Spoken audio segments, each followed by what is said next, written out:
자, 시작할게요. 여러분 안녕하세요. 네, 반갑습니다. 자, 우리가 이제 최종 경제학 정리를 이제 하기로 했는데요. 이제 약간 이제 고민했어요. 사실은 뭐 모의고사 시험 보는 그 커리까지 넣을까 했는데 그건 따로 빼놨습니다. 그래서 원하시지 않은 분도 있을 수도 있고, 근데 마지막에 시험을 시간을 정해서 풀어보는 연습은 꼭 하셔야 되거든요. 그래서 우리 학원도 모의고사 한 번 정도 보는 것 같은데, 뭐 다른 학원 수업 시험 보는 것도 괜찮아요. 근데 주의하셔야 될 게 늘 강조하듯이 시험 문제가 간평사랑 다른 스타일 출제될 가능성도 되게 많아요. 그러니까 경작 하시는 분들이 저도 그렇지만 뭐 회계사, 공무원 다 하다 보니까 이제 요즘 시즌이 우리보다 먼저 보는 게 회계사 시험이거든. 그러니까 회계사 시험 문제에서 모의고사를 본단 말이야. 그걸 냈던 걸 회계사 시험 우리보다 훨씬 더 난이도가 높습니다. 한 거의 5배, 10배 정도 높다고 볼 수 있는데 넘사벽으로 가고 있어요. 근데 거기에 뭐 냈던 문제들을 우리 간평 시험에 이제 선생님들이 시간이 없거든. 내버리게 되면 우와 왜 이렇게 어려워 할 수 있는데 우리랑 결이 다른 거야. 그러니까 문제 자체를 행정고시 5급 문제를 막 이렇게 낸 거라고 보시면 돼. 그러면 이게 또 좌절감을 느낄 뿐만 아니라 다른 방향으로 공부하는 거죠. 그러니까 사실 공무원 시험 문제 스타일이 괜찮은데 그건 좀 우리보다 난이도가 좀 낮아요. 그러니까 어떻게 하란 말이야. 그러니까 기출 문제를 좀 잘 보세요. 이게 경작 범위가 이렇게 뭐 공무원 다 이렇게 있는데 약간 출제되는 포인트랑 결이 다릅니다. 물론 이제 기본 강의는 저도 할 때 당연히 기초를 튼튼하게 해야 되니까 당연히 알아야 될 얘기는 다 하지만 지금 시점에서도 그걸 다 가져가 버리면은 약간 시험 문제랑 관련 없는 수능 경제 풀어보는 거 도움 되겠지. 근데 우리랑 당장 직접적으로는 관련이 없단 말이죠. 저 행시 5급 공채하는 경작 듣고 간평 봐도 됩니까? 당연히 되지. 근데 그거는 지금 우리가 시간이 여유가 많고 뭐 회계 이런 취미로 할 상황이 아니잖아. 그래가지고 아무튼 결론은 간평에 좀 포커스를 맞춰서 좀 공부를 하시는데 기출문제를 좀 보세요. 근데 이 자료 나눠드렸잖아요. 그거 보면서 어떤 문제가 주로 출제되는가 그걸 보면서 하시죠. 근데 이제 우리가 마무리 정리까지 좀 해야 될 것 같아가지고 교재는 요 정명렬 선생님 책에 하루의 끝장내기 요 책으로 하도록 할게요. 근데 요게 이제 장점이 뭐냐면 경작에 나오는 토픽들이 다 정리가 일목요연하게 잘 정리가 돼 있어요. 근데 거기서 제가 간평에 좀 특화된 내용들만 그리고 출제 포인트를 맞춰서 말씀드릴 테니까 그럼 다른 거 안 해도 됩니까? 그건 아니지. 그건 지금까지 기본 강의 때부터 핵심 체크부터 다 한 거잖아. 그것부터 안 했다 그러면 우리 시험이 그렇게 날로 먹는 시험이 아니거든. 그러면 그게 안 되셨으면 그냥 겸허한 마음가짐으로 그냥 가시고 지금 욕심을 낼 수 없어요. 차라리 1년 후를 그냥 생각하더라도 그냥 열심히 하시고 최선을 다하셔야 돼. 그래야지 내년에 올해 시험이 안 됐다 하더라도 내년 시험 볼 때 강자로 나서게 되는 거지. 제가 수업 시간에 말씀드린 것처럼 학교 수업 듣는데 야 이번 반 수업은 재수강들이 많대. 재수강생들이. 아니 재수강생들이 진짜 A뿔을 이렇게 받을 정도인데 몸이 아파서 시험 못 봐가지고 안타깝게 그렇게 시험을 이제 학점이 낮은 재수강생들이면은 괜찮지. 근데 뭐 니나노 하고 수업도 잘 안 듣고 빠지고 공부 안 했던데 재수강이다. 그럼 오히려 더 초수강보다도 잘 못합니다. 여기서 지금 말씀드리고자 하는 것은 지금 남은 시점에는 실전에 가깝게 공부를 하시되 근데 지금부터 뭐 기초부터 할 수는 없어요. 경작이란 무엇인가 이걸 할 수는 없습니다. 그런 것들은 그냥 조금 이제 기초부터 해야 되고 그래서 이 책에 그런 게 다 담겨 있는데 공부가 좀 안 되신 분들은 이 책에 있는 기초적인 내용도 한번 보시긴 하는데 제가 출제 포인트별로 해가지고 말씀드릴 테니까 그거대로 따라오시고 그래서 오늘은 시험에 출제되는 포인트 이론 내용을 좀 정리할 거예요. 그래서 그거 보시고 약한 부분은 여러분들이 가지고 어떤 선생님들은 상관없어 가지고 계신 기본 강의 내용을 보시면서 리뷰를 하세요. 스스로 좀 보완을 해 나가시고 다음 시간에 있잖아요. 다음 주에는 그러니까 그거까지 복습하셔야 돼. 우리 책 뒤에 보면 또 장점이 중간에 있죠. OX 문제가 있단 말이에요. OX 문제 제가 별로 좋아하지 않는다고 그랬죠. 왜냐하면 우리 시험 문제는 풀 문제로 보시는 게 좋아. 그리고 스스로 여러분들이 객관식 문제를 보면서 OX 문제를 이렇게 정리하는 게 제일 좋은데 그래도 여기 선생님께서 이렇게 OX를 잘 정리해 주셨으니까 거기서 우리 시험과 관련된 걸 제가 좀 풀어드릴게요. 그게 우리가 하는 최소한의 그거야. 아시겠죠? 그러니까 이 정도만 하면 저 어떻게 면과랑 아닙니다. 명가락도 제대로 해야 명가락을 면하는 거지. 그냥 그냥 이 최종 강의만 좀 듣는다고 명가락 되는 게 아니라 우리가 모든 게 그래. 올림픽 하잖아. 그러면 내가 축구 실전에 간다 해서 슛 연습만 하면 됩니까? 기초 체력서부터 볼 이렇게 관리하는 그런 것까지 다 하셔야 되는 거죠. 그러니까 아무튼 이 강의는 여러분들의 그냥 약간 최소한의 가이드라인 역할을 하는 거니까 최소한 요 정도는 알고 들어가자. 라는 차원에서 보도록 하시면 될 것 같습니다. 아셨죠? 그리고 이제 만약에 객관식은 우리 책을 보시면 이제 토픽별로 돼 있는데 지금은 이제 토픽별로 할 게 아니라 물론 이제 공부 상황에 따라 얘기가 다르겠지만 그렇지 않을 때는 연도별 기출문제를 잘 보세요. 그래서 한 10개년 정도만 보시면 한 400문제 되거든. 그러면 거기 있는 정도만 쭉 하시면 되죠. 아셨죠? 그러니까 이제 절대 우리 시험도 그렇긴 하겠지만 다른 과목도 그렇고 시험에서 점수가 안 나왔습니다. 그냥 참고로 보세요. 아셨죠? 그러니까 제 생각에는 다른 학원 모의고사를 이렇게 보셨다. 우리 학원 모의고사도 마찬가지야. 시험을 보시는 건 반드시 보셔야 돼. 왜냐면 이게 전범위로 모의고사 봐야 시간 관리를 하기 때문에 보시는데 점수는 저 같으면 채점 안 하겠어. 그냥 그거 왜 채점해? 기분만 나쁘지. 그러니까 버리세요. 버리고 기출문제만 보세요. 그리고 시험 문제가 그러니까 거의 다 대부분 다 기출인데 다른 회계사 기출 이런 거 가져올 가능성이 되게 많거든. 그러면은 그럼 우리랑은 약간 다른 결이니까 그걸 공부해. 지금 여러분들 회계사 공무원 시험 준비합니까? 그게 아니잖아. 그러니까 그냥 간평 기출 문제만 그냥 반복해서 보시고 그게 이해가 되면 잘 된 거야. 아셨죠? 그래서 제가 엑셀에다가 이렇게 표로 여기 정리한 거 나눠드렸는데 그걸 좀 보세요. 그래서 수요 공급에서 몇 문제 나옵니까? 몇 문제 나오는 게 뭐가 중요해요? 어떤 포인트가 나왔나? 이게 중요하죠. 근데 대부분은 생산 요소 시장은 아예 통으로 버릴까? 그걸 왜 통으로 버려요? 여가 노동하고 그냥 지대 요 정도만 그냥 하시면 되지. 아니면 소득 불평등 지수를 측정하는 거. 그 정도만 하면 되죠. 아시겠죠? 그래서 그런 걸 중심으로 해서 말씀드리도록 하겠습니다. 아셨죠? 그러니까 여러분들은 수업 끝나면 바로바로 복습 좀 잘 하시고 우리 수업도 중간중간 쉬잖아요. 여러분들은 쉬지 마세요. 그냥 쉬는 시간에 제가 판서했던 거나 책에 짚어드렸던 거를요. 이게 그림 같은 것들은 눈을 크게 떠서 사진 찍듯이 지금 바로 그냥 복습하세요. 오늘 집에 가서 해야지. 안 됩니다. 그럴 시간 없습니다. 아직은 시간 여유 있어요. 그러니까 너무 그럴 건 아닌데 그냥 이렇게 집중해서 하시고 그러면 좋겠습니다. 자, 책은 순서대로 나가도록 하겠습니다. 그래서 이 책이 정리가 되게 잘 돼 있고, 그래서 경작에서 제일, 이렇게 되게 꼼꼼하세요. 이거 선생님도 제가 잘 아는데, 근데 꼼꼼하시고 그래가지고, 그냥 책의 퀄리티도 높고, 오랫동안 강의하셨던 분이셔가지고, 믿고 잘 오시면 좋을 것 같습니다. 자, 우선 요거 책 들어가서 6페이지 갈게요. 경제학의 기초, 이쪽부터 봅시다. 자, 챕터 1장 해가지고 경제학의 기초 이렇게 있는데 여기서는 시험 문제거리는 없습니다. 거기 보시면 두 번째 생산 가능 곡선 그거 하나만 보시면 되겠습니다. 생산 가능 곡선 여기서 떠오르는 거 뭐가 있습니까? 생산 가능 곡선 뭐가 떠오르시나? 자, 생산할 수 있는 최대한의 가능한 이걸 얘기하는데 이 안에 담겨 있는 게 뭐예요? 담겨 있는 게 내가 최대한 가능한 생산할 수 있는 잠재력 이런 거니까 사실은 희소성이 여기 담겨져 있다니까요. 희소성.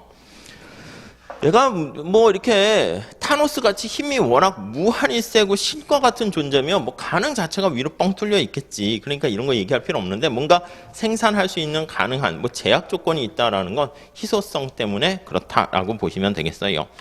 자, 그래서 생산 가능 곡선의 형태가 중요한 건데 거기 보시면은 첫 번째 형태 보시면 PPC라고 하죠. PPC가 우하향한다. 이게 뭐라고요? 그게 바로 희소성을 반영한다라는 걸 보시면 되겠고요. 근데 우하향하는 게 당연히 아시겠지만 세 가지 정도 있잖아요. 당연히 이렇게 그림을 그릴게요. 우하향할 때 이게 이제 X제곱, Y제가 됩니다. 버터와 탱크 이렇게 해도 되고 우하향할 때 보통 이렇게 우하향하게 그리는데 이렇게도 우하향할 수 있고 이렇게도 우하향할 수가 있습니다. 근데 흔히 제일 위에 있는 방법을 쓰게 된단 말이죠. 자, 그럼 이렇게 생겼다라는 거는 이제 어떤 특성을 가지고 있습니까? 라고 하면 두 번째 나와 있는 거 원점에 대해서 기준으로 봤을 때 이걸 오목하다 이렇게 얘기하는데 이 오목하다라는 게 x제를 추가적으로 생산시킬 때 포기해야 되는 y제가 많은 거야. 그래서 이게 기회비용이 어떻다? 기회비용이 네, 체증한다 이렇게 보시면 되겠어요. 얘는 기회비용이 일정하고 얘는 기회비용이 체감한다 이렇게 보시면 되겠고 요거는 이제 뒤에 나중에 리카르도 비교우위 정리할 때 써먹긴 합니다. 자, 그래서 거기 보시면 요 기회비용이 체증한다 이렇게 표현을 하게 되고 이렇게 생산 가능 곡선의 접선의 기울기 이게 뭐라고요? 밑에 보시면 한계 변환율 이거 약자로 정리하셔야 됩니다. 한계 변환율 이렇게 얘기를 하는 것이죠. MRT 이렇게 얘기하죠. XY 이렇게요. 뒤에 일반균형 파트에서도 우리 얘기합니다. MRS랑 비교하죠. 자, 이게 끝에 보시면 뭐냐면 델타 X 이렇게 하시면 안 돼. 그냥 X제에 대한 한계 비용 비율이다 라고 보시면 되겠습니다. 그러니까 이 분자에 초점 맞춰달라고 제가 말씀드렸죠. 뭐 델타 X 뭐 이렇게 하다가 한계 변환율이 뭐야? 그럼 잠깐 그거 제가 어려운 파트인데 이러면 안 돼요. 그러니까 X제에 대한 비용이다.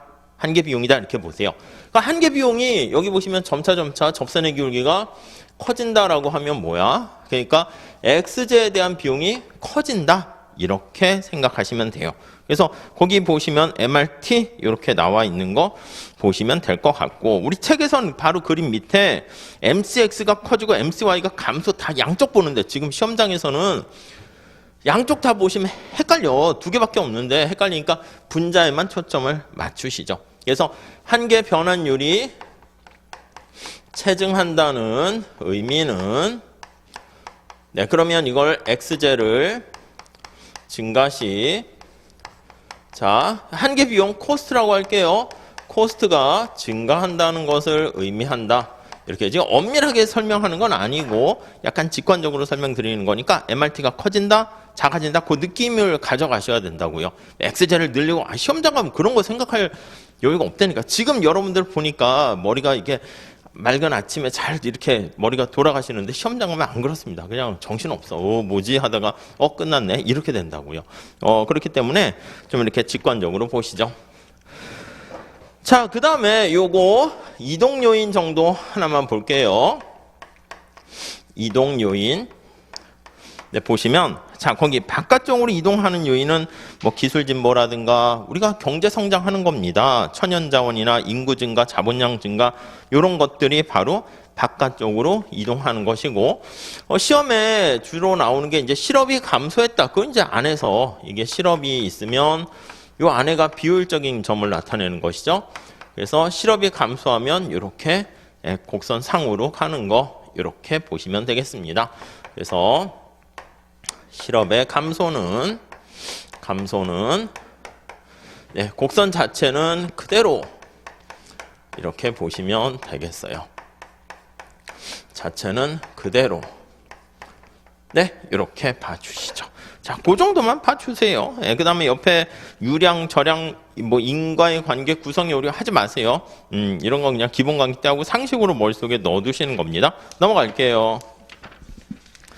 다음에 챕터 2장 수요 공급의 원리 볼게요.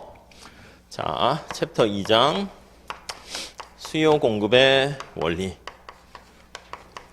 그럼 저거 딴 건 왜 안 합니까? 시험에 안 나왔으니까 안 하는 거지. 그럼 하지 말까요? 또 그건 아니고 지금 마무리 단계에서 그럴 수 있는 게 아니죠. 무슨 말씀인지 아시겠죠?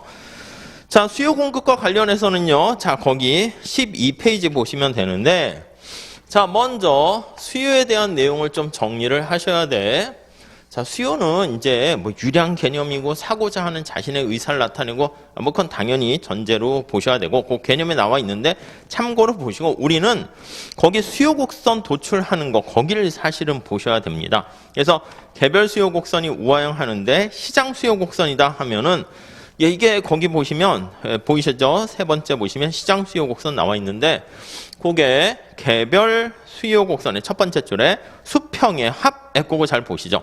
당연히 이제 소비하는 사람들이 많아지니까 주어진 가격에 대해서 소비량이 많아지면 기울기는 완만해진다. 이렇게 보시면 되겠습니다. 세 번째 화살표에 반드시 그러니까 가격은 똑같잖아. 그러니까 Q로 더해서 정리한 다음 더해야 한다. 이렇게 보시면 되겠습니다. 자, 그래서 시장 수요 곡선은 이것도 이제 다 계산 문제로 나오니까 사실 말은 필요 없어요. 개별 수요 곡선의 수평의 합이다. 이렇게 보시면 되겠어요.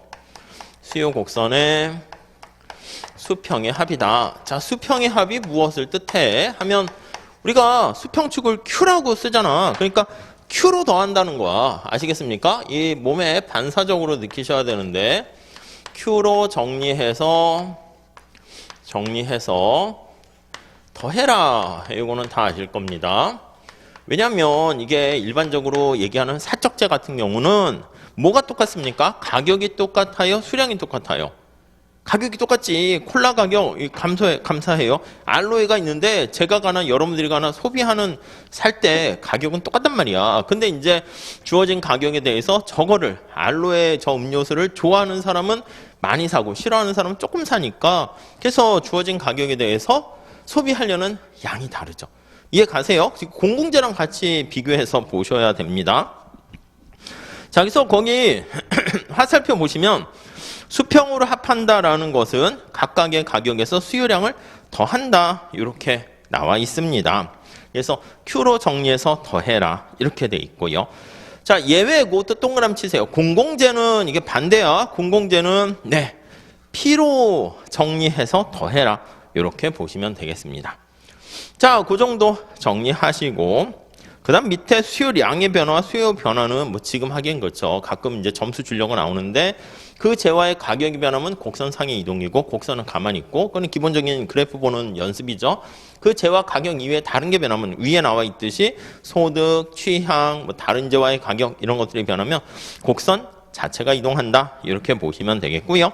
그래서 우리가 이거는 나중에 이게 수직축이 같냐 다르냐 해가지고 굴절되냐 그렇지 않느냐 그것까지 사실 보셔야 돼요. 자, 그리고 거기 보시면 수요의 변화 요인 이게 이제 우리 시험 문제에서는 자주 출제가 되는 거죠. 별표 하셔야 되겠고요. 자, 그래서 수요에 영향을 미칠 수 있는 요인들 살펴보는데 뭐 여기 XJ를 할까요? XJ에 대한 수요 아니면 QX의 수요 이렇게 해서 XJ 가격을 제외한 나머지 기타 등등입니다. 그래서 거기 보시면 소득, 매물소득이라 하고 그 다음에 밑에 보시면 다른 재화의 가격 이렇게 있고 뭐 광고, 인구, 가격 예상 XJ 가격이 앞으로 어떻게 될까 미래 가격 예상하는 거 이거는 당연히 이거랑 같은 거 아닙니다. 다른 거예요. 이건 지금 현재 가격이고 이건 미래 가격이야. 여러분들 지금의 여러분 모습과 뭐 몇 달 후에 여러분 모습 달라요. 지금 이제 수험생인데 그 다음엔 1차 합격한 수험생 이렇게 되는 거죠. 자, 그러면 첫 번째 여기 보시면 소득이 변할 때 요걸 봅니다. 이렇게. 자, 밑에 보시면 정상제랑 열등제로 나뉘는 거 아시죠? 자, 정상제, 열등제 이게 플러스 마이너스 그 부호가 중요한 게 아니라 소득이 증가했는데 얘가 같이 증가하면 같은 방향이잖아. 그러면 우리는 정상제 이렇게 얘기하고 여러분 이게 탄력성으로 하면 소득 탄력성이 어떻게 됩니까? 0보다 크다. 이렇게 됩니다. 이해 가시죠? 자, 그러면 정상제가 아닌 다른 거 있습니까? 열등제가 있죠. 열등제. 열등제는요. 소득이 증가할 때 소비량이 감소한다고 그러니까 이게 바로 열등제다. 이렇게 생각하고요. 아니 소득 탄력성이 0보다 크냐 작냐가 정상제 열등제고 이제 제로면 소득에 영향 안 받으니까 잘 얘기 안 하는데 그런 경우 이제 뭐 독립제다 이렇게 보시면 되겠습니다. 자, 다른 재화의 가격 변화도 영향을 미칠 수 있어요. 이게 XY 관계 이게 두 재화의 관계를 살펴봤을 때 밑에 보시면 대체제랑 보완제 이렇게 나눌 수 있습니다. 대체제가 느낌이 어떤 거예요? 서로 경쟁하는 관계라는 거 이해되십니까? 느낌이 서로 경쟁, 경합하는 그런 관계가 되겠습니다. 콜라와 사이다, 뭐 녹차와 커피 이렇게 교차 탄력성 가지고 우리가 얘기하죠. 이 플러스야 마이너스야? 이 플러스가 되는 거지 플러스. 그쵸? 콜라 가격이 올라갔어. 그럼 콜라 소비량 줄면서 사람들이 사이다 소비를 증가시키니까 같은 방향으로 증가하면은 그거는 우리가 플러스 이렇게 얘기하고요. 자, 보완제는 어떻게 됩니까? 하면 보완제는 느낌이 뭐야? 약간 시너지 효과가 있는 거야. 같이 소비해야지 덩달아 이런 느낌이라고 그랬습니다.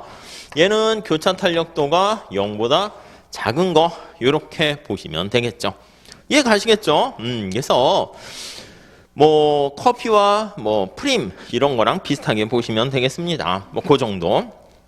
자, 그리고 요거 볼게요. XZ 가격이 앞으로 비싸질 것 같다라고 하면 현재 수요는 어떻게 됩니까? 증가할까요? 감소할까요? 감소할까요? 앞으로 일주일 후에 가격이 비싸질 것 같아. 그러면 학원에서 늘 얘기하는 거 있잖아. 조만간 일주일 후에 가격이 정상가가 얼마인지 모르겠지만 2배 올라갈 겁니다. 겁을 줘. 그럼 지금 당장 결제하라 이 얘기지. 그러니까 얘가 가격이 올라갈 걸로 예상이 되면 지금 당장 소비량이 증가합니다. 그래서 거기 나와 있는 가격 상승이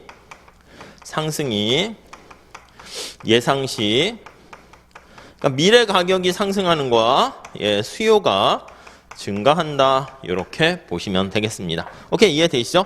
시험 문제에서는 이렇게 당장 물어보는 것보다 이렇게 식으로 출제될 가능성이 많아요. 우리 객관식에서도 많이 다룬 것처럼 여기 XZ에 대한 수요는 이렇게 마이너스 뭐 2px 그 다음 플러스 3m 뭐 마이너스 py 뭐 플러스 px의 제곱 제곱이래 이렇게 정리를 하시면 되겠어요. 그럼 이렇게 식을 딱 줬어. 그러면 자, 여기서 요거 마이너스잖아. x의 가격이 마이너스니까 수요의 법칙이 성립을 하는 것이고, 네, 이해 가시죠? 수요의 법칙이 성립하고, 자, 정상제요, 열등제요, 어떤 제와입니까? m이 지금 소득이라고 그러면 소득이 증가할 때 플러스잖아. 이게 로그 쓰면 또 이게 탄력성이 되는 건데, 이게 정상제라는 것을 알 수가 있고, 탄력성 구하는 것까지 사실은 또 보셔야 돼. 그 다음에 대체 관계입니까? 보완 관계입니까? 마이너스잖아. 마이너스 어떻게 된다? 보완 관계. 이렇게 되니까 두 개가 보완 관계이고, 이렇게 보시면 되겠죠. 보완 관계. XYZ는 요거는 XZ 가격이 비싸질 것 같으니까 수요량이 증가했다. 뭐 그것도 반영해서 쓴 거다라고 보시면 되겠습니다. 자, 넘어갈게요. 그다음 이제 공급은 우리 시험에 그닥 뭐 출제 안 되니까 뭐 당연히 뭐 기본 강의 때는 하고 핵심 정리 때도 하는데 넘어가시죠. 자, 우리 시험에서 나오는 토픽은 오케이, 알았어. 여기서 제일 중요한 거는 이제 얘가 제일 중요하지. 그래서 우리가 수요에 대해서 가장 중요한 영향을 미치는 거 XZ 가격 이렇게 해서 얘기해요. 아무튼 근데 여기 나와 있는 이런 변수들이 변했을 때 플러스냐 마이너스냐에 대해서 얘기는 했는데 그때 얼마나 민감하게 반응합니까? 그게 이제 탄력성이지. 그래서 먼저 탄력성에 대해서 보셔야 되는데 아시겠지만 탄력성은 수요의 가격 탄력성 그리고 소득 탄력성, 교차 탄력성 그 정도만 보시면 되겠습니다. 제일 중요한 게 가격 탄력성 아니겠습니까? 그래서 거기 보시면 수요의 가격 탄력성 이렇게 먼저 볼게요. 가격 탄력성. 자, 여러분 이거 개념을 잡으실 때 헷갈려 하시는 분들이 있는데 당연히 관심사가 수요 아니겠습니까? 그리고 가격이 영향을 준다고. 가격이 변했을 때 그러니까 수요량이 변해서 가격에 영향 주는 게 아니라 저 수요함수 식을 생각해야지. 가격이 변했을 때 얘가 어떻게 변해? 소득이 변했을 때 얘가 어떻게 변해? 이렇게 얘기하는 거지. 이게 함수 자체가 이거잖아. 여기가 충격을 주는 게 이쪽에 들어간다고요. 자, 수요의 가격 탄력성 구하는 공식 거기 나와 있는데 우리 계산까지 하실 줄 아셔야 되고요. 자, 뭐 입실론 이렇게 표시를 하게 되면 요거 자, 우선 두 가지로 볼 수 있어요. 델타 P분의 델타 Q, 그 다음에 Q분의 P 이렇게 해서 나눌 수 있는 거 아실 겁니다. 자, 그래서 거기 보시면 음영처리 동그라미 되어 있는데 마이너스 붙이거나 아니면 절대값을 씌워요. 근데 요즘은 마이너스 붙이지 않는다고 그랬으니까 이대로 보시면 되겠는데 이게 이제 기울기랑 관련돼 있죠. 그래서 기울기와 반비례한다. 역수 이렇게 보시면 되겠고 기울기가 똑같을 때 바로 밑에 있죠. 그거 잘 체크하시죠. 수요 곡선이 우하향일 때, 우하향의 직선일 때, 그러니까 기울기가 다 똑같잖아. 그럼 이게 이제 수요의 가격 탄력성이 어떻게 위치해 있는가, 그거랑 관련이 있다라고 보시면 되겠죠. 이해 가세요? 자, 우선 구하는 공식 다시 체크하시고 밑에 크기는 자, 밑에 0 무한대막 있는데 1을 기준으로 합니다. 그래서 탄력성이 1, 그거 밑줄 치시고 그걸 단위 탄력적이라 합니다. 그래서 1보다 크면 탄력적이고 1보다 작으면 비탄력적이다. 그렇게 얘기하고 1보다 크다라고 하면 가격에 되게 민감한 거야. 자, 끝에 보시면 대부분 사치제.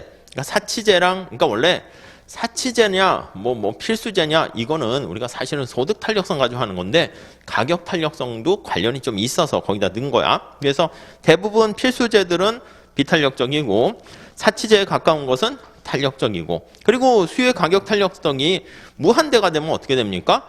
수평선이 돼. 기울기와 예외적인 특성이라고 그랬죠. 그래서 요거를 그래프로 나타내면 그래프로 나타낼 때 자, 예외적인 거 한 3개 정도만 보통 얘기를 하죠. 그래서 거기 있는 걸로 하면 수직이다 이러면 어떻게 돼? 수요의 가격 탄력성이 여기가 가격입니다. X제 가격, 여기가 X제 소비량이야. 그러면 X제 가격이 오르락 내리락 해도 소비량이 변하지 않으니까 빵! 이렇게 되고요. 자, 수요 곡선이 수평이 되면 가격이 조금만 떨어져도 무한대로 증가하니까 수요의 가격 탄력성이 무한대가 됩니다. 그리고 탄력성이 1일 때가 이제 또 많이 물어보는데 1일 때는 거기 나와 있는 것처럼 직각삼곡선 형태가 되는 겁니다. 그래서 이때는 탄력성이 1 이렇게 되는 거 같이 머릿속에 살짝 넣어 두시죠. 그 정도 봐주시고 자, 우하향하는 경우에 이게 위치가 중요하다고 말씀드렸죠. 그래서 요거와 관련된 그림이 밑에 나와 있는 그림이에요. 저기는 QX, 여기는 PX, 수요 곡선이 이렇게 있습니다. 자, 이거 계산하는 거 많이 출제되는데 출제 포인트가 여기에서 탄력성을 구하세요 라고 하면 A점에서 구하세요 하면 어떻게 해야 돼요? 그쵸? 이게 분모분의 분자 이렇게 계산을 하시면 되겠죠. 아시겠죠? 아니면 요거 비례 똑같으니까 분모분의 분자 이렇게 해도 됩니다.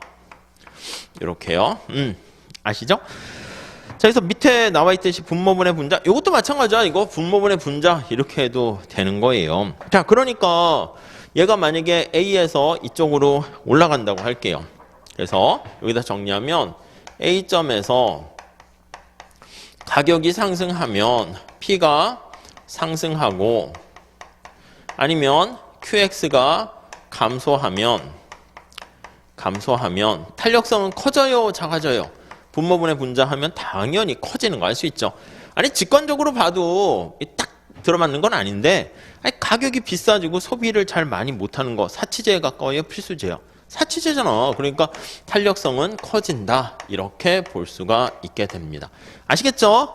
그런 거 느낌이 같이 이렇게 있어야지 이게 뭐 암기해서 그거 안 돼. 시험장 가보면 제가 말씀드린 것처럼 경제학은 오픈북해도 소용없어. 여러분들이 이거 들고 가서 시험 소화를 못 시키면은 펼쳐놓고 하세요. 시간이 급박하다니까 거의 막 40문제를 막 40분도 안 풀더라고. 막 시간이 없으니까 30분까지 풀고 대략 한 10문제는 찍고 이러는데 언제 책을 찾아봐. 그러니까 이거는 머릿속으로 완전히 자기가 몸으로 체화를 시키지 않으면 별 의미가 없어요. 아셨죠? 그러니까 이게 자기 걸로 만들려고 노력하셔야 돼요. 아직은 늦지 않았습니다. 그래서 요즘은 이제 자꾸 이제 면가락 고민 메일이 많이 와요. 지금까지 뭘 하셨어요? 아무튼 근데 면가락 어떻게 하면 됩니까? 대책은 없어. 그냥 하는 데까지 하는데 출제 포인트 잡아가지고 그거를 기출을 반복하는 방법밖에 없는데 뭐 어쩔 수 없습니다. 그래서 안 되면 뭐 사실 다시 계획을 세우셔서 안 될 수 있지. 그러면 이제 또 근데 또 그럼 또 2차부터 공부하더라고. 또 그러면 안 돼요. 시간이 내년에 시험 본다 그러면 또 시간이 많아 보이죠. 그래서 막 2차 수업 듣고 하다가 또 한데 안 돼. 우리 시험이 지금 모든 자격증 시험이요 다 경쟁률이 올라갔어요. 근데 경쟁률이 올라간 게 뭐 회계사도 올라갔고 우리도 올라갔고 뭐 다 이렇게 했는데 이게 올라간 게 작년하고 비슷하고 재작년하고 비슷할 수 있는데 이 퀄리티가 다르다니까. 시험 응시하는 사람들의 수준이. 경쟁력 비슷한 거 아니야? 아니야. 5년 전하고 제가 봤을 때 10년 전하고 이게 노무사도 그렇고 간평도 그렇고 응시자가 뭐 예를 들면 뭐 3,000명 했다 그러면 예전에는 약간 이제 한번 해볼까 하는 이런 사람들도 많은데 요즘 그런 사람은 싹 빠졌어요. 빠지고 아니면 이제 늘거나 제대로 목숨 걸고 하는 요즘 뭐 취업도 안 되고 막 난리도 아니잖아. 그러니까 쉽게 얘기하면 그냥 네, 각 학교 다닐 때 그 장학금 받는 애들, A+ 받는 애들만 다 시험장에 이렇게 들어온다고 보시면 돼. 그러니까 이게 뭐 이렇게 뭐 할 만큼 그게 아니고 시험 되면 이것도 되게 다행이다. 그리고 열심히 잘 하신 거예요. 그러니까 이게 긴장 더 하시고 하셔야 돼. 그 수준 자체가 노무사는 난리도 아니더라고. 노무사 강의하는데 한 5년 전과 지금하고 수험생들의 퀄리티 수준 보면 오유, 막 이거 장난 아닙니다. 그러니까 간평도 당연히 그렇죠. 모든 게 다 그래 요즘. 그러니까 제대로 하셔야 돼. 제대로. 자, 넘어갈게요. 뭐 사실 뭐 한 끗 아닙니까? 회계나 경제에서 그냥 이게 탁 해서 좀만 어렵게 내면 그냥 바로 꽈락 이렇게 돼버리는 건데 예, 그래요. 그래서 뭐 할 수 있는 최선을 다 하셔야죠. 자, 그래서 15페이지 가보시면 수요 곡선이 직각상 곡선일 때 그거 한번 체크해 볼게요. 그거 체크 잘 해주시죠. 그냥 요거야, 요거. 요거 탄력성이 항상 1일 때 이렇게 되는 거야. 자, 그러면 거기 보시면 이렇게 되는 거야. PX랑 거기는 X로 되어 있지만 저는 QX로 할게요. 이게 뭐 A로 하지 말고 상수라고 할까? 그냥 A로 합시다. 책대로 해서. 이렇게 상수. 아니면 10이면 10. 이렇게 되어 있는 거야. 그래서 예를 들어서 PX랑 QX를 곱한 게 뭐야? 지출액 아니겠습니까? 소비자의 지출액이 우리 간평시험에 자주 나왔죠. 내가 휘발유에 지출하는 금액이 5만 원 넣어주세요. 이런 거 있잖아. 그래서 뭐 5만 원으로 일정하면 이게 수요의 가격 탄력성이 항상 1이다. 그거랑 같아지게 된다고요. 그러니까 지출액이 토탈 익스펜디처 기업의 총 수입액이야. 이게 O 이렇게 되는 겁니다.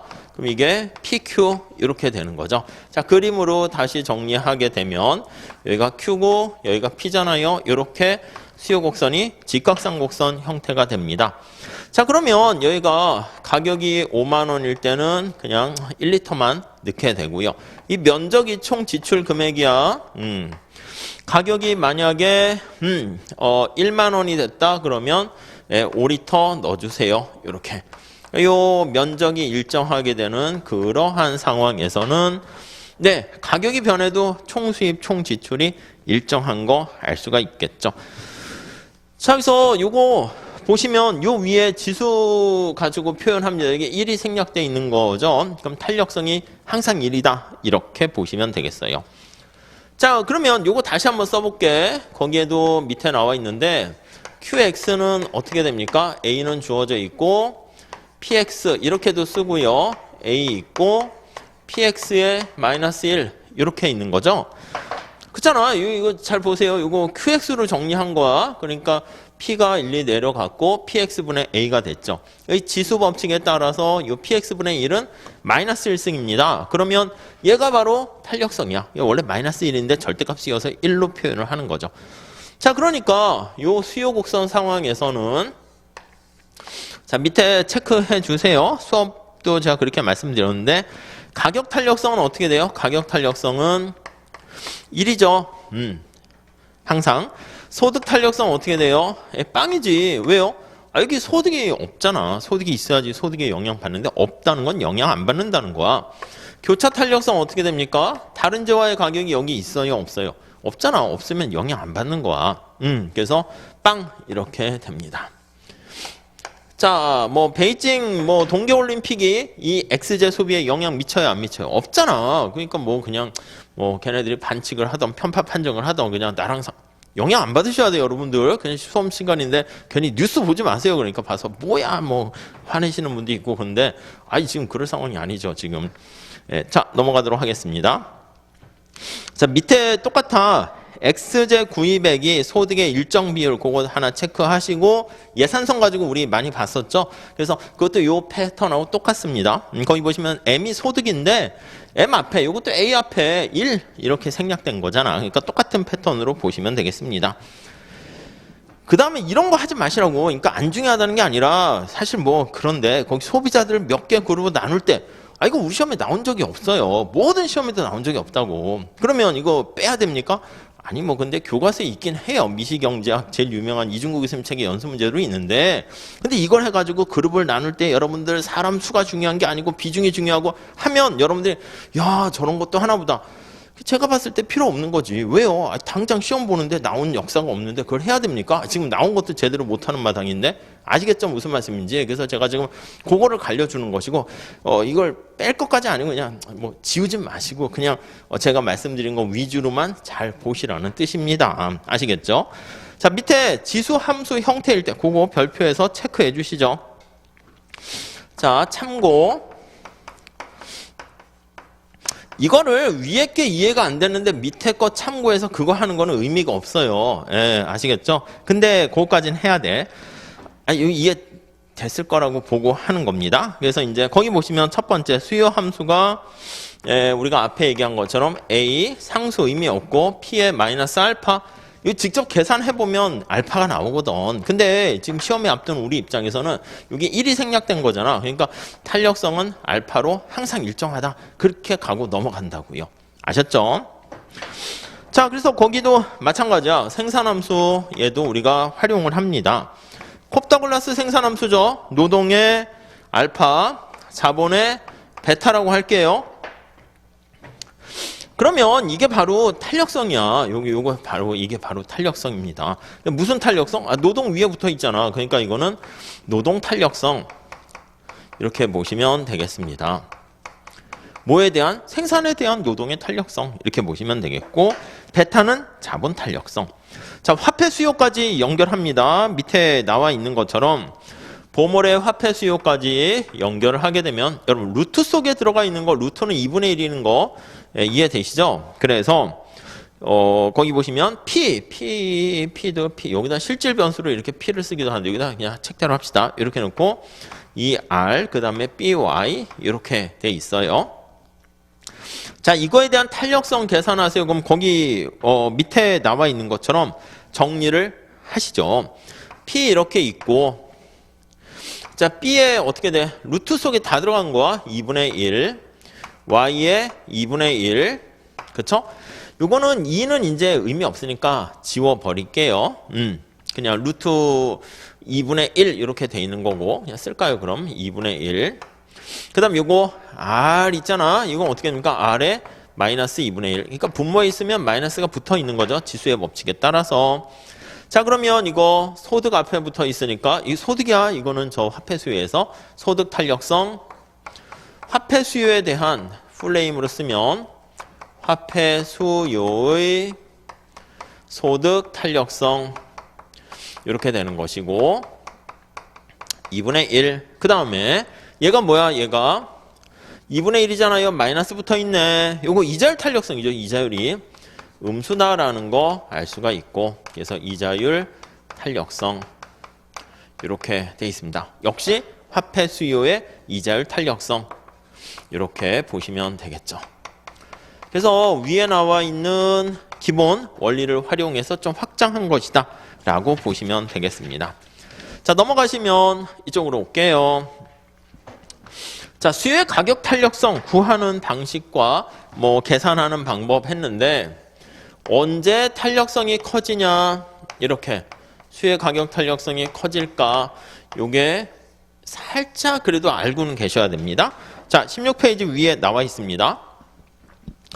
전부 다 끝에 클수록 탄력적 있는데, 자, 전부 다 대체제가 많을수록 밑줄 치세요. 많을수록. 소비 지출에서 차지하는 비중이 클수록 밑줄 치고, 밑에 사치제 성격이 강할수록 탄력적이고, 강할수록 측정 기간이 길수록, 그러니까 단기보다는 장기로 갈수록 탄력적이다. 그러니까 전부 다 클수록 다 있죠. 하나만 작을수록이지. 뭐요?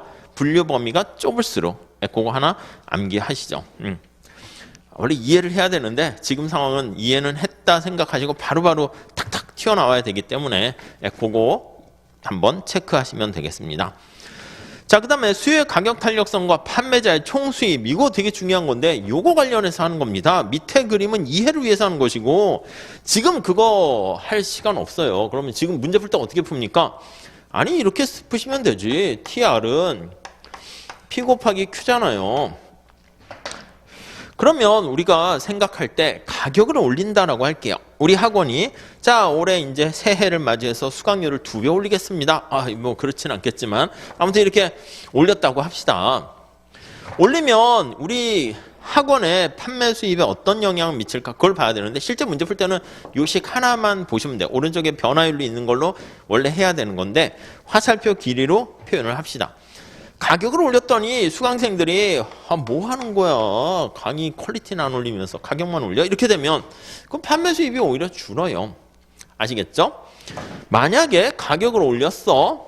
근데 소비량이 수요량이 조금 감소했어. 가격을 올려도 프라임의 학원의 강의는 들을만해. 뭐 이렇게 되면 그냥 열심히 와서 듣는다고요. 그렇게 되면 판매 수입은 올라가게 되는 거지. 그러면 정리를 해볼게요. 언제 학원에서 가격을 인상하는 게 좋습니까? 이렇게 아니면 언제 가격을 인하하는 할인 이벤트를 하는 게 좋습니까? 하면은 가격을 올렸을 때 판매 수입이 증가하는 게 목적일 경우는 이 경우잖아. 가격에 대해서 얘가 어떻게 해요? 민감하게 반응하지 않을 때죠. 그래서 정리를 하면 수요의 가격 탄력성이 작을 때 그러니까 이게 뒤에 독점에서 가격 차별과도 관련되는 거죠. 가격 탄력성이 작은 거니까 가격에 민감합니까? 덜 민감합니까? 덜 민감하지. 우리가 사치제 같은 경우는 그거 없어도 먹고 사는 데는 지장은 없잖아. 그러니까 가격에 민감한데 필수제는 꼭 필요하단 말이야. 그래서 수요의 가격 탄력성이 작을 때 그러면 가격에 덜 민감해요. 사람들이 민감시 이겁니다. 그래서 수요의 가격 탄력성이 작을 때는 가격을 인상하면 이게 바람직한 선택이라니까 총수입은 증가 이렇게 된다고요. 네, 이해 가시죠? 가격 탄력성이 작으니까 탄력성이 되게 가격에 민감해. 거기다가 가격을 만약에 올려버리면 오히려 안 되지. 그러니까 언제 가격을 인하해야 됩니까? 그럼 가격에 대한 민감성이 클 때는 가격을 낮추면 우리가 박리담에 비슷하게 가격을 조금 낮췄더니 가격 단위당 손해는 보지만 거래량이 되게 많이 증가하면 판매 수입은 증가합니다. 그런 걸 가지고 우리가 문제 푸셔야 돼. 밑에 그림은 이제 그래프 보는 연습하는 거로 우리가 기본 강의 때는 하는 거지 뒤에 가서 뭐 그래프 그거 갖고 문제 풀 일 없어요. 시험장 가서도 아니야. 그냥 딱 보면서 그냥 바로 이게 나와야 됩니다.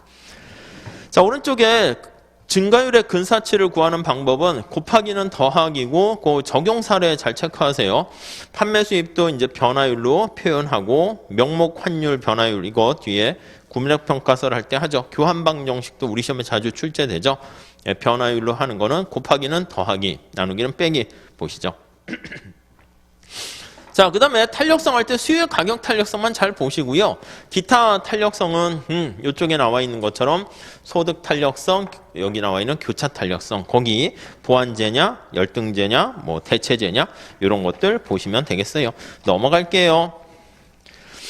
자, 그 다음에 수요 공급의 응용 나와 있는데 요거는 좀 잠깐 쉬었다 하도록 할게요. 그래서 원래는 제가 파트 원하는 파트 목표하는 데까지 쫙 나가고 쉬려고 하는데 보통은 또 그런 것도 있지만 그냥 우리는 늘 칠판 한 바닥 쓰면 쉰다 이렇게 보시면 돼요. 그래서 이게 좀 여기 너무 앞서가긴 했는데 빈칸이 좀 있지만 그래서 여러분들이 언제 쉬는 거야 하면은 칠판이 가득 차면 쉴 거다 이렇게 생각하시고요. 그래서 오늘은 이제 이론 강의를 다 할 거야. 근데 이제 중간에 조금 모자랄 수 있거든요. 근데 다음 주가 있으니까 그리고 너무 확 달리는 게 중요한 건 아니니까 한 5시 반 정도까지만 오늘 끝내고 혹시나 한두 시간 좀 모자르면 그건 다음 시간을 넘길게요. 그래서 다음 주에 수업할 때 그거 마저 조금 하면서 OX 풀어드릴 테니까 여러분들은 2주 동안 그냥 이 책을 그냥 달달달 해서 복습만 하셔도 그냥 경제학 할만 하다 이렇게 느끼실 수 있을 거예요. 아셨죠? 그래서 바로바로 복습하세요. 쉬는 시간에 뭐 하시라고요? 계속 보세요. 계속 보고 밑줄 치고 그냥 그림도 그리고 연습장에 하고 계속 해야 돼. 이게 자꾸 반복하면서 숙달하면서 잘 읽게 되는 거지.